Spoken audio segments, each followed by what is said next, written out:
அனைவருக்கும் என்னுடைய வணக்கம். வணக்கம் வணக்கம்.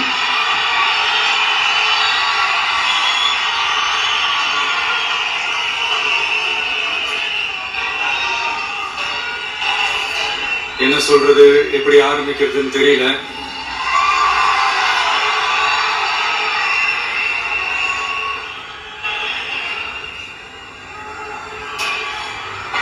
சினிமாவில் எப்படியாவது கஷ்டப்பட்டு வெற்றி அடைந்து இருந்த ஒரு சாதாரண அசிஸ்டன்ட் டைரக்டருக்கு பிறந்த ஒரு பிள்ளையா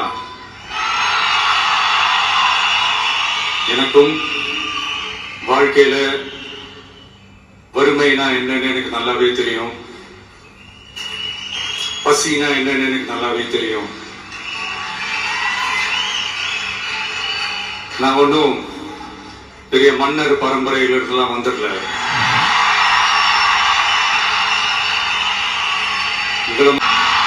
விஜய் தம்பி நீ வா, நாங்க இருக்கோம். விஜய் தம்பி நீ வா, நாங்க இருக்கோம். அண்ணா நீ வாடா, நாங்களா இருக்கோம். நண்பா நீ வா, நண்பா நாங்களா இருக்கோம் சொல்லி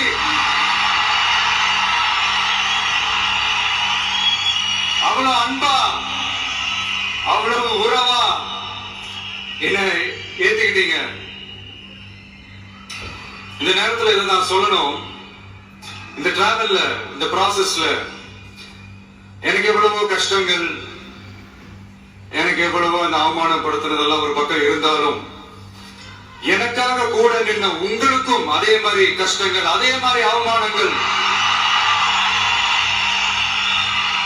அதையெல்லாம் நீங்க பெருசா எடுத்துக்காம, அதையெல்லாம் நீங்க பொருட்டாவே எடுத்துக்காம, என்னோட வலிகளை, என்னோட வேதனைகளை உங்களோட தான் நினைச்சு என் கூடவே நின்னு இன்னைக்கு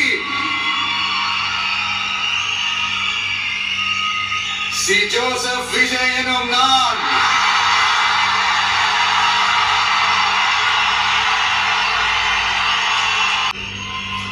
என்ன சொல்றதுன்னு எனக்கு தெரியல. என்னுடைய உறவுகளே, என்னுடைய சொந்தங்களே, நான் ஒன்னும் தேவ தூதெல்லாம் கிடையாது. நானும் ஒரு இயல்பான ஒரு வாழ்க்கை வாழ்ற ஒரு சாதாரணமான மனுஷன் தான். நான் முன்னாடியே சொன்ன மாதிரி அது செய்வேன் இது செய்வேன்னு பொய்யான வாக்குறுதிகள்லாம் கொடுத்தவங்கள நான் ஏமாத்த மாட்டேன். எது சாத்தியமோ அது மட்டும்தான் நான் செய்வேன். இமீடியட்டா உங்க மனசுல ஒரு கேள்வி ஒண்ணு வரலாம், அப்ப சாத்தியம் இல்லாததை செய்ய மாட்டாங்களா, செய்ய முடியாதா அப்படின்ற ஒரு கேள்வி ஒண்ணு வரலாம். இத்தனை கோடி மக்கள் என் கூட இருக்கும் போது எது வந்தாலும் பார்த்துக்கலாம், என்ன வந்தாலும் பார்த்துக்கலாம் அப்படின்ற அந்த கான்பிடன்ஸ் என் மனசுல இருக்கு. இன்னொரு விஷயமும் நான் இங்க சொல்லணும். இன்னைக்கு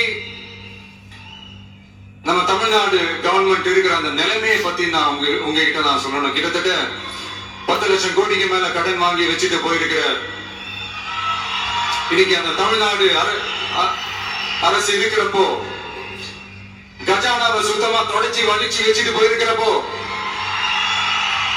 தூக்க முடியாத சுமையை ஏத்தி வச்சுட்டு போயிருக்கிறப்போ,